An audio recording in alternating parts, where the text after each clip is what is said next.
guys, and welcome to Inua, a story of ice and time. This is a point-and-click adventure with time manipulation aspects, and it sounds interesting. So, it is another demo from the Steam Next Fest.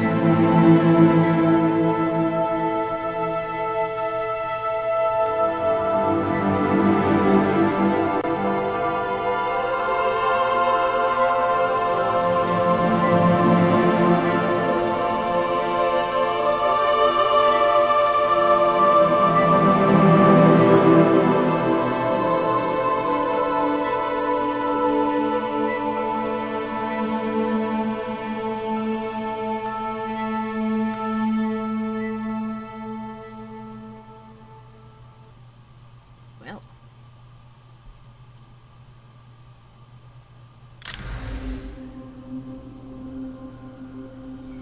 nature has all the time to tell stories endlessly as long as anyone is willing to listen.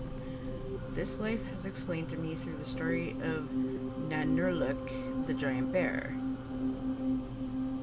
No paws nor teeth measured to its own. Its patience and weight were even greater than anyone's.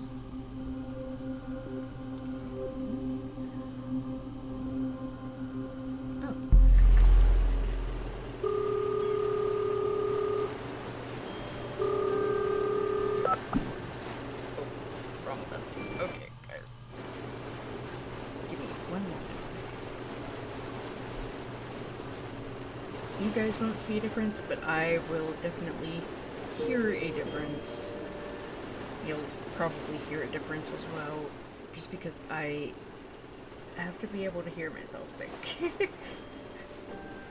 There we go. That's a little bit on the better side.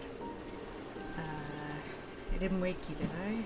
No, I'm up, just fixing myself a coffee. So where are you now? Just reached the park's Canada research ship. Raising my patukos off, waiting for Dr. Jervis to come show me around the boat.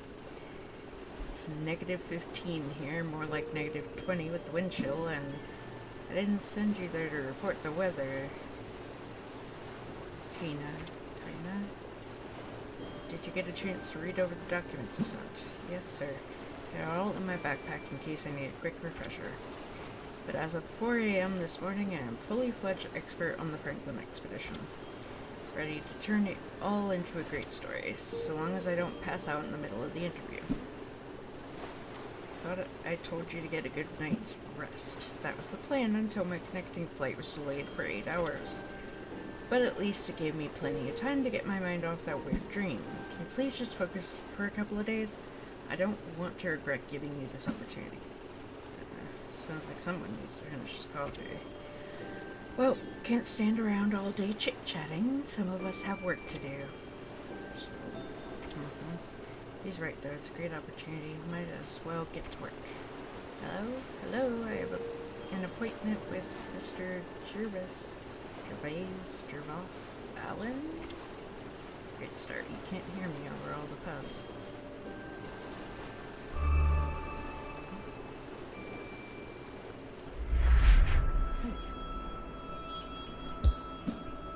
This journalist has her head up her butt. She's barely spoken to me. It's like I'm invisible. Her loss. Who does she think suggested looking here in the first place? I haven't spotted that mast in the ice last winter. They'd still be combing the seafloor 100 kilometers north of here, back where they found the Erebus. But yeah, sure, talk to the Qualanaut scientist. What could you possibly learn from some Inuit kid?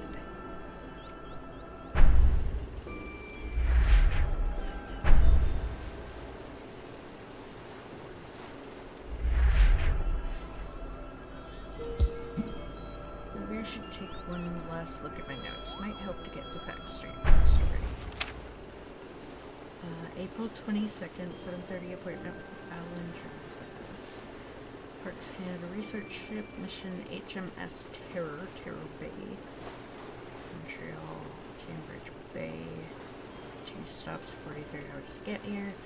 Franklin expedition left England in 1845. Two ships, Erebus and Terror, both state-of-the-art vessels for the time. 134 experienced sailors aboard. 1850, last time anyone saw the boats. Since then, 40 corpses discovered, 90 still missing. Lead poisoning? Some tombs found on Beachy Island. Ships found in Cambridge Bay. What really happened to the Franklin expedition? What happened to the rest of the crew? What really happened to the Franklin expedition?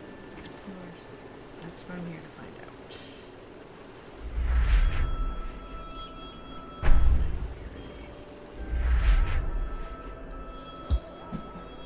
Wait, weren't we expecting a visit from that journalist today? Talia, something like that. I can't say I'm too keen on the idea, but the communication department seems to think it's good PR for Parks Canada. Speaking of devil. Ah, so you're the journalist. How long were you planning on loitering outside? Well, you want to freeze to death or come aboard? Funny guy. I should try to make a good impression. You must be Ellen Jervis. I'm Tana Hippolyte. I can't wait to catch up when my hands are full right now. Why don't you take a look around, try not to touch anything, and we'll get acquainted later, yes? Just wanted to ask if you... Fantastic. I think that was a good impression.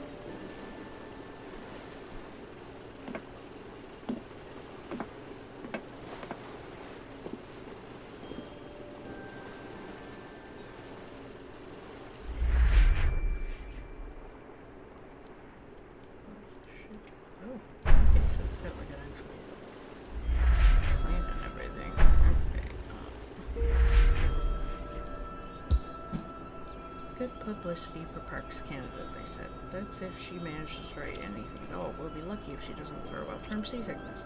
Then again, if she does, at least we'll have a good laugh. Oh, how nice of him. Oh. Here comes that journalist. Okay, Maggie, try not to say anything stupid. Now, what's a nice ship like the HMS Terror doing in a place like this? You know, we're not completely surprised by where it ended up. We know the Terror had been stuck in the ice with the Erebus about 100 kilometers north of here. I read about that, and that's where things really started to go wrong for the Franklin expedition, right? Right, and since the Erebus was found further south in 2014, we figured the Terror would be somewhere between those 2 points.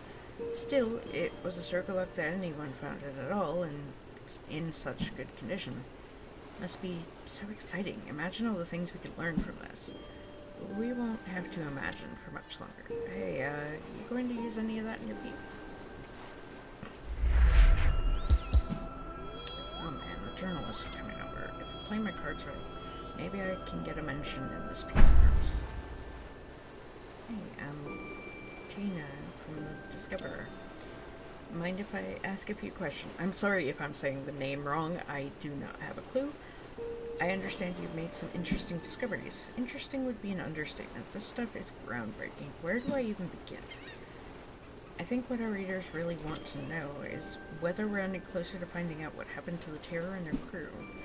We've still got a lot of work to do to figure that out. Work, Jeffrey. You remember the concept? Sorry, no time to chat. But have a look at what we already pulled out today. Might be interesting.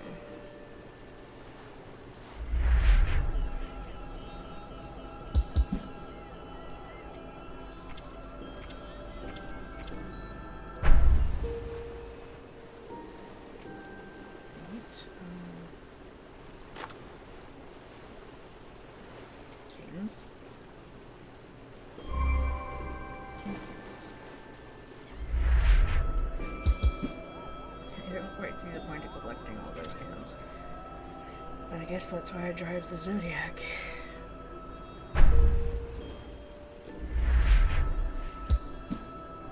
Ate nothing but canned food, had no entertainment, lived lives of constant suffering.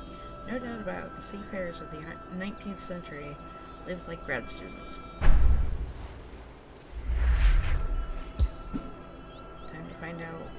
what was on the menu aboard the Terror. These tin cans are really well preserved. We found them on a shelf in the pantry. I wouldn't crack one open though. Let me guess, they've expired? Worse, they may have been tainted with lead from a faulty sealing process. Ah, yes, I think I've read about that. You think that might have been what killed the crew? Not necessarily. From our preliminary tests, the levels of lead in the crew's bones are consistent with those of other sailors at the time. Back then, your average Brit was exposed to higher levels of lead than we are today. The joys of living through the Industrial Revolution, I guess. We'll have a toxicology analysis completed in the coming months, then we'll know for sure. Anything we find on board the Terror may offer clues to what happened to her last voyage. I'm a little hungry, but not that hungry.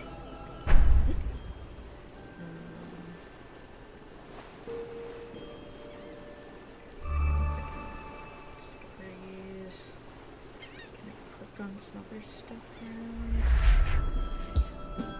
I remember an old story the elders used to tell about two hunters who found the wreckage of the Erebus before it sank and went in to explore. Down on the belly of the boat, they came across a grinning giant, standing there completely still in the dark. Later, they figured out it was probably the frozen corpses of one of the crew, and the grin would have been due to scurvy. Hopefully the fish ate the bodies a long time ago. I don't need to see any of that.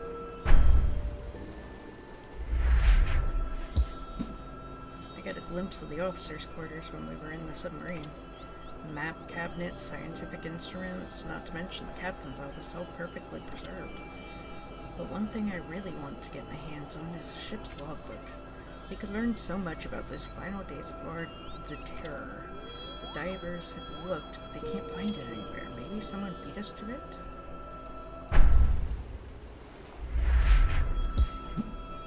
Divers have given the signal. The search basket must be full. Maggie hasn't noticed yet. This could be my chance to look good in front of them.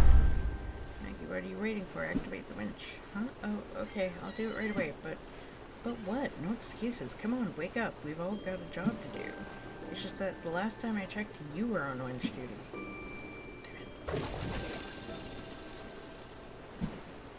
Fine, I'm on it. Better than standing here all day arguing about who's supposed to do what anyway. Well, isn't this a friendly work environment?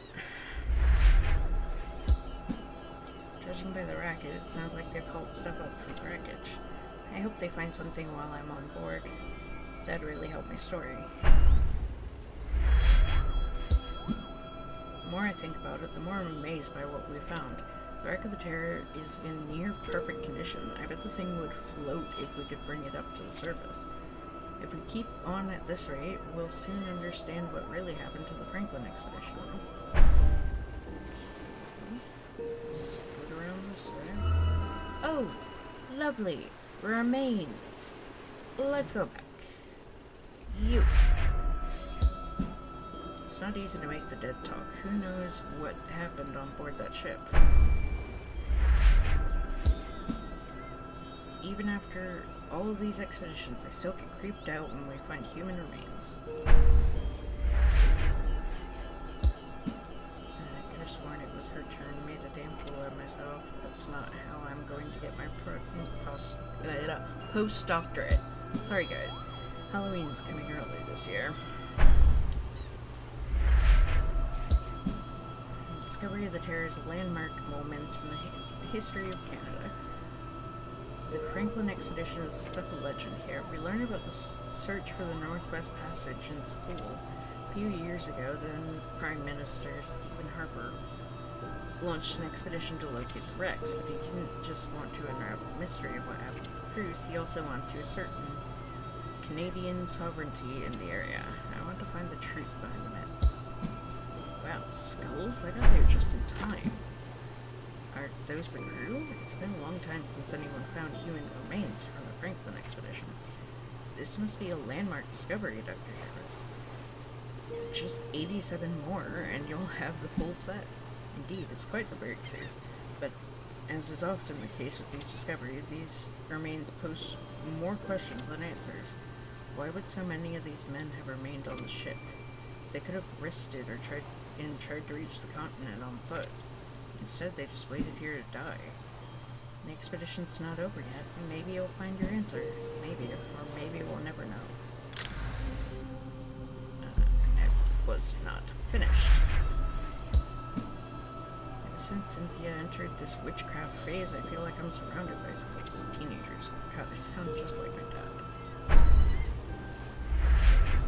Anybody else have any input? Does it look like it?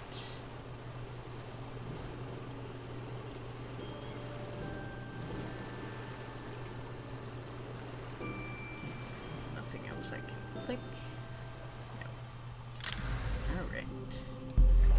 Well, Lieutenant, a decision must be made quickly if we are to have a chance of surviving. Mr. Woodruff, might I remind you that I am the last remaining officer on board. I and I alone will make the decision about the crew of the ship. There are barely 30 of us left. The summer ahead looks to be as cold as the last. Sir, we must abandon the terror. Abandon the terror? Nonsense. You would be well advised to hold your tongue on such matters. Sir, I beg you, please, listen to me before it's too late. If we leave now, I'm sure we can still... The only thing you can be sure of, Woodruff, is that your next word on this will be your last. That fool, he's risking our lives. He hasn't got what it takes to be in command. But the men still follow him all the same. Is it fear, loyalty, or is it just blind obedience? I have to find something to convince them to leave this ship with me. Should I tell them about my dream? No, they'd never believe me. I'm not sure I believe me. There has to be something else.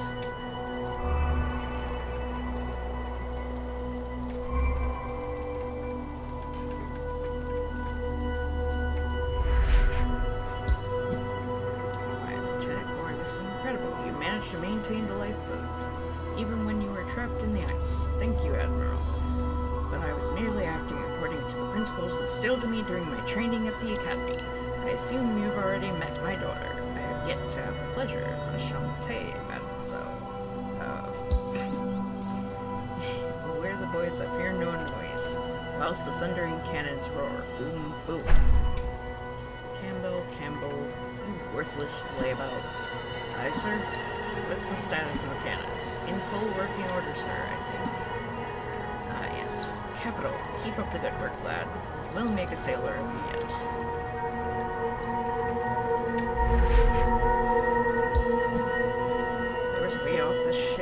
Taken it already. Besides, what would we even do out there? How would we survive? How would we find our way? We wouldn't make it far without help, and who's going to help us? The lieutenant has us exercising the guns every morning, even after everything that's happened. He says it's good for discipline, but it feels more ridiculous with each passing day. The Terror was a bomb ship, much like Erebus, repurposed for Arctic exploration. She survived the War of 1812, expeditions to the Arctic and Antarctica, too. I can't say I've had such a distinguished career, yet here we both are. Load up those lifeboats with as much as we could carry and drag them south. Some food, provision, items to trade with the Inuits we might meet along the way. It would be hard work, but I don't see an alternative. Thou art my battle axe and weapons of war, for with thee will I break in pieces the nations, and with thee will I destroy kingdoms. I always found it easier to memorize the parts about fighting. I wonder why that is. If the lieutenant says we stay here, I suppose he knows best. It's hardly like I have a better plan.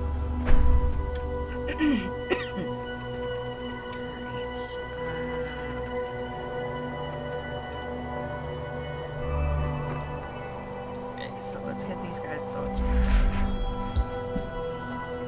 I would never have become the lieutenant's aide-de-camp if Smith hadn't died. Some promotion that was. He spends most of his days locked in his cabin, always muttering to himself and scrolling in that logbook of his. Maybe I should tell someone about what I saw this morning. Maybe that would be more trouble than it's worth. Dozens of us have died already, and we'll join them if we continue to do nothing. But these men are prisoners of the old world. They haven't the stomach to question authority. How many more must we lose before they listen to reason? No, if anyone else has to die, it should be the bastard that keeps us prisoner here. I'd rather convince him, but I'll do whatever it takes to get off this boat.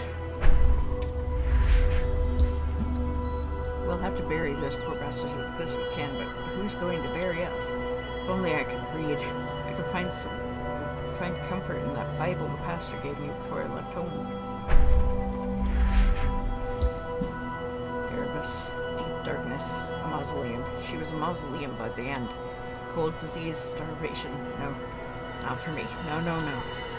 That hull so thick yet shattered by the ice. No choice but to leave.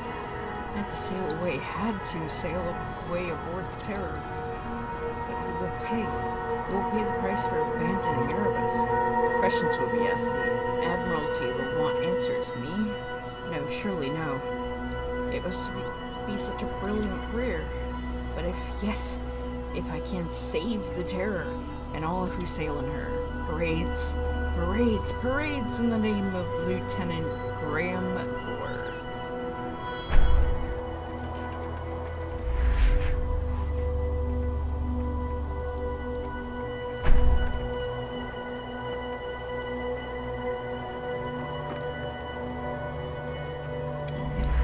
These two guys. I'd be surprised if those cannons would even fire after so long in these conditions. Igor has us running them out every morning. For what? What's he expecting to fight out here? Polar bears? Lifeboats.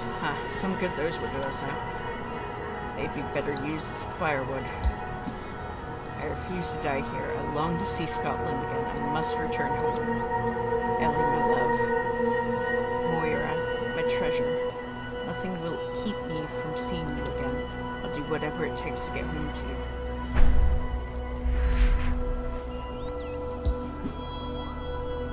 All this military might, the most advanced ship in Her Majesty's Navy.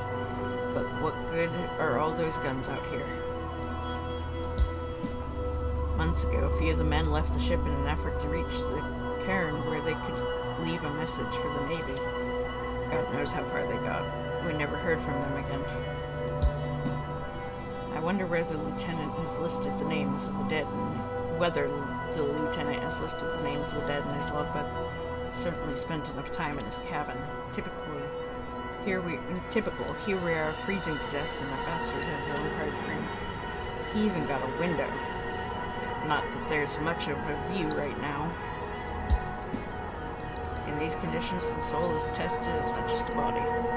Not a test many of us have passed.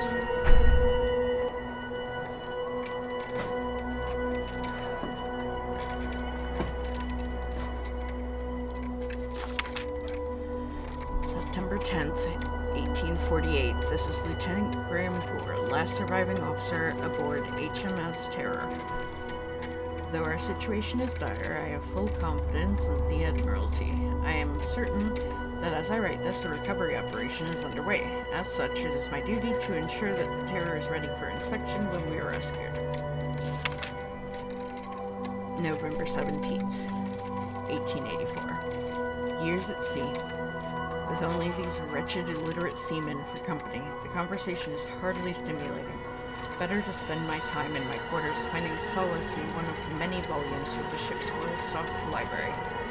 I must read the latest Dickens before the Philistines use it for kindling. December 16th,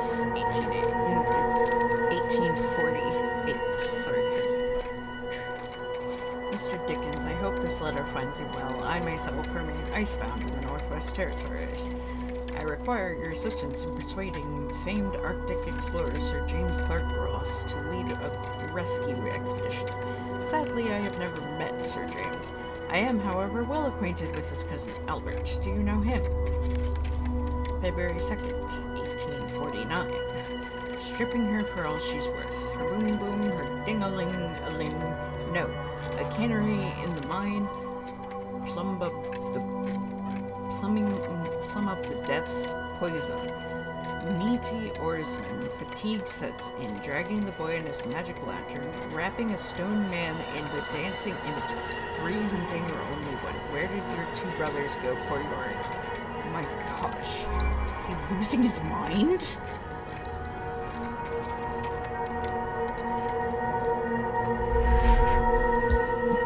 Perhaps one day someone will be given the task of sorting through the litany of errors that brought us to this point. That's assuming the officers have been recording all of their decisions. Those officers with their endless meetings, their big dinners, and their comfy cabins, writing everything in their logbooks, and look where that got us. Good riddance, if you ask me.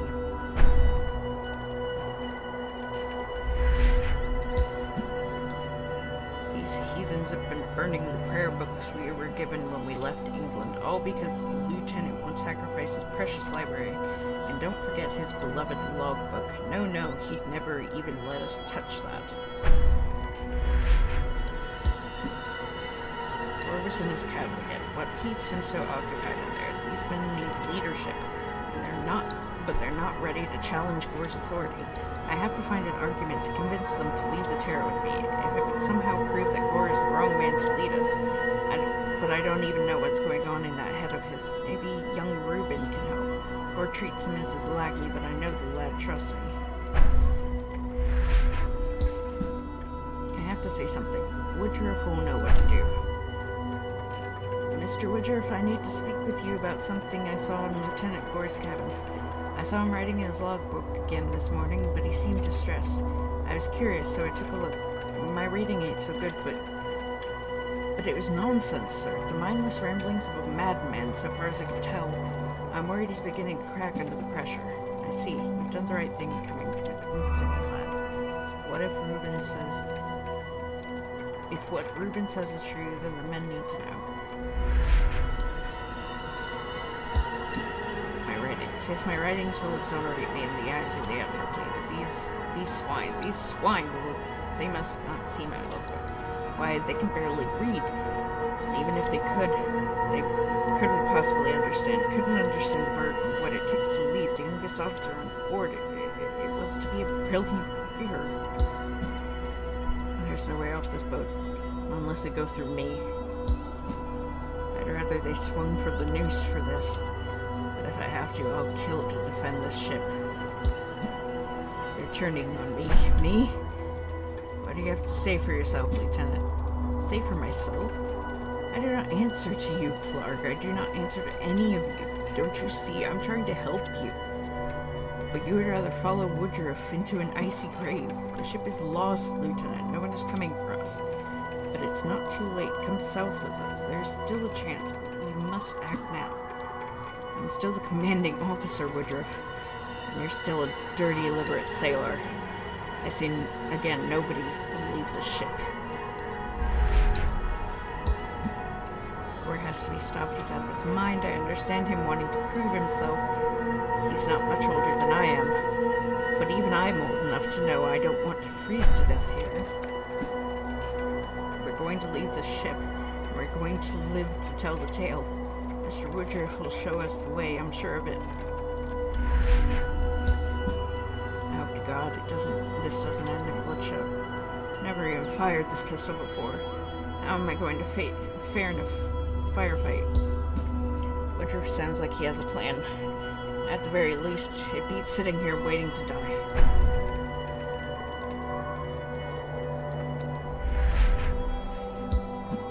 That logbook is nothing but the ravings of a madman. If only there was some way to help the poor soul. I've heard talk of doctors removing parts of the brain in cases like this, but I doubt I'd have the skill for such a procedure. I pray to God I don't have to treat a gunshot wound. I'd hardly know where to start. I'd rather take my chances out there than watch another man wither away on this cursed ship. Well, no, that we tried at least. If there's one thing that my past experience has taught me, it's that survival is a matter of will. Gore has been crushed under the pressure. It's hard to blame him. But if we continue to follow his orders, we're sure to die here. Don't resist, Lieutenant. It's better this way. horse gone mad. I'll admit, it wouldn't be the first time I'd seen it happen at sea. I hope I don't have to fire this pistol. I haven't so much as winged a bird since we've been out here. If there's even a chance we could make it home, we have to take it. I'd risk everything to see my family one more time. That madman, he'll condemn us all to an icy grave.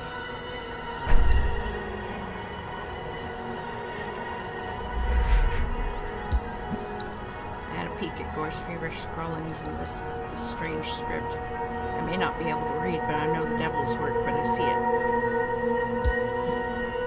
If he won't listen to reason, perhaps he'll listen to force. God help the poor bugger.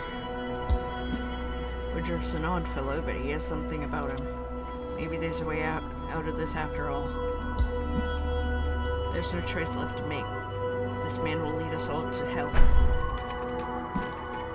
Give up, Lieutenant. From now on, we'll put our faith in the Lord, not you. With the last remaining of the officers dead, we outnumber more. But only if we can get them all. I can get them all on my side. It's worse than I thought. Page after page of this dribble on and on, letters never sent, poems and drawings. I can't let him hold us back any longer. Listen up, lads. You two boys. The lieutenant here is under the impression that we're going to be rescued. I'm sad to say I don't share his optimism. Enough of your insubordination, Woodruff. I'll have you lashed if you say another word. Lashed? Who'll be doing the lashing, Lieutenant? The Admiralty? Maybe one of your famous friends can help you. It's all here in his logbook, lads. This poor bugger's gone mad. He's going to get us all killed. These men are still loyal to me, Woodruff, still loyal to the crown. Perhaps we should let the men answer for themselves, sir. They're starting to believe me. They're starting to wonder if there might be a way out of this mess. Maybe there was some truth in that dream I had. They're all with me now. I have no choice but to end this. Alright, Gore, it's over. The men are with me, and we're getting off this godforsaken ship. Scoundrels! Fools! He'll lead you to your graves, crucifixed by the shores, a pile of rocks atop your bones. It's not too late, Lieutenant. You can still come with us. You stole an officer's property, and then tricked these men with your lies about my writings. How could you understand? How could you possibly understand? You're not thinking clearly, Lieutenant. And why should these men trust a lowly wretch like you? Why? When you left England, you could barely write your own name. Listen, you daft bastard. You're not in charge anymore. You can come with us, or you can freeze to death here. You're leading these men to their deaths, Woodruff. And I'll spill your blood before any of you leave the ship. Keep your hands clean, Lieutenant.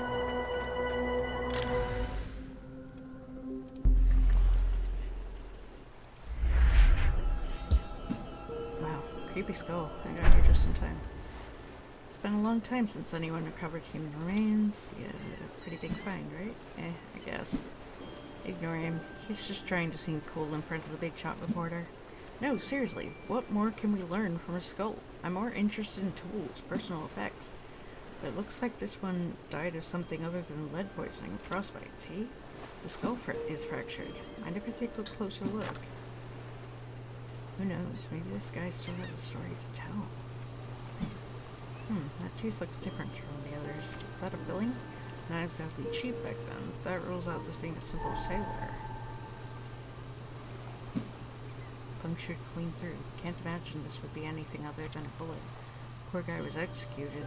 There's little doubt about that.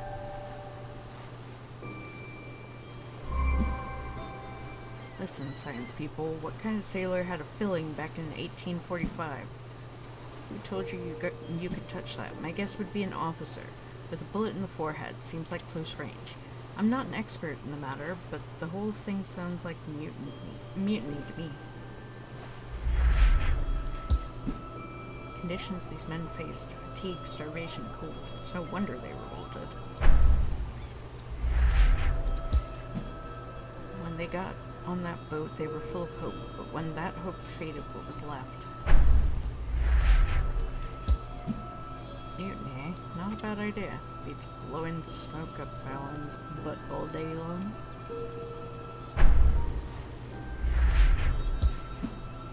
If I'm right about the mutiny, this could be a hell of a story to tell. One even that schmuck David would be happy about. But I need the thing to be solid. I wonder if I can get Dr. Gervais to confirm it. So, Alan, what do you say? About the whole mutiny thing? I think you've been watching too much TV. No, there are plenty of explanations for what might have happened here. You son of a... Years of hard work, and she's about to steal my discovery. And if the press comes out with this before the Prime Minister, that'll ruin everything. Better get her off the ship before she brings back. Well, if you'll excuse me, I have plenty of work to get on with. I can't let you fondle any more skulls for the moment. Wait, but I thought we'll have what's-his-face take you back to shore on the Zodiac. I'm sure you're eager to get a cup of hot coffee. But let's catch up tomorrow at base camp, yes? Fantastic. Off you go. So much for good first impression. This guy's shutting me out already. What's David going to say if I can't even get on the research ship? Alright, we want to pop back there. Oh, okay. We don't want to pop back there. Alright, so that's it for this game. Honestly, I love the mix here, the idea of seeing what's happening in history and matching it up with what is being discovered. It really is a fun experience overall, just learning all these different things and seeing different perspectives. So this is definitely going to be one on my wish list. Thank you all for watching. Please like, comment, share, and subscribe. Don't forget to ring the bell icon to keep up to date on all the videos, and remember to free the feral wildflower in you. Bye bye!